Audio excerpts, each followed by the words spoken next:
m'appelle France et je suis comédienne. Alors, je m'appelle Jean-Baptiste Delcourt et je suis metteur en scène. Le mélange de tragédie et de comédie digne de Shakespeare. Je crois que si Denis Kelly entendait ça, il serait content. En fait, j'ai lu la pièce d'une traite et ça m'a fait comme un coup de poing, en fait. En général, il n'est pas conseillé d'utiliser l'expression « morceau de cou sanguinolent » dans un entretien d'embauche. En général. On est tous des chimpanzés un peu bizarres. La vérité. Qu'il danse avec ses acteurs. Les autres.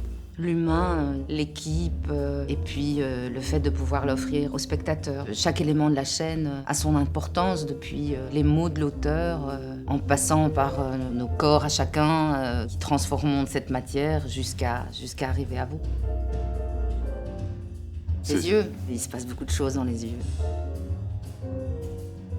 Il y a des histoires magnifiques qui ont besoin d'être racontées. Et je crois que vous aussi, vous avez besoin de les entendre. On a besoin de se faire des cadeaux aujourd'hui. Il y a tellement peu l'occasion d'aller au théâtre en ce moment que si c'est possible, j'espère vous y voir. Vraiment. Moi, en tout cas, je vous attends. La part sombre. Le fabuleux destin d'une femme sans nom. Que j'ai envie de vous retrouver vraiment vite. Merci de nous avoir attendus et puis d'être là. Lors d'une des premières lectures, avec Jean-Baptiste, le metteur en scène, on s'est vraiment retrouvés à danser. Et quand je disais tout à l'heure que c'était quelque chose que j'attendais du metteur en scène, je crois que là, je suis contente.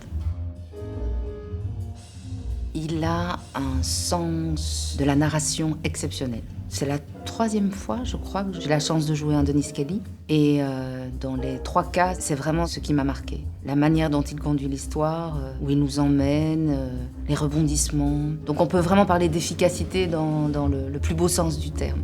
Parce que je pense qu'on a un grand besoin de vérité et que c'est un auteur qui s'adresse à nous vraiment sans rien écarter. Ce qui nous fait du mal, ce qui nous fait rire, ce qui fait qu'on est des êtres humains dans les choses magnifiques et dans les choses atroces aussi.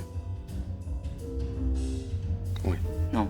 Je pense pas que ce soit par la destruction totale que les choses peuvent s'améliorer. Puis je pense que ça va, je peux pas me plaindre, il y a des belles choses dans ma vie. Oui, les fantômes.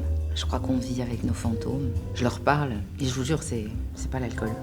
Ouais, je trouve que la vie est paranormale. Rien de ce qu'on vit n'est normal. Une histoire de France? J'ai essayé d'être vivant. Un rendez-vous amoureux. Avec vous, le 20 janvier, ou peut-être un peu plus tard. En fait, on ne sait pas si on va jouer. Je ne sais pas si je vais pouvoir vous la raconter, cette histoire. Mais moi, je serai au rendez-vous. J'espère que je serai pas toute seule. Je vous attends.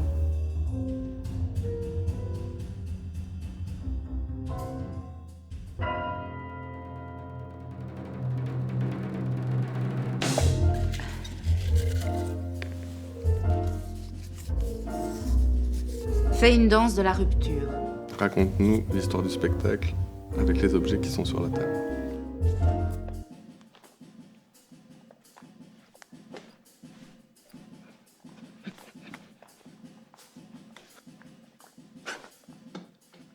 Parfait. Alors, il y a une femme qui nous raconte son histoire. Il y a un homme. Il y a quelque chose qui se passe. Il y a 2 enfants.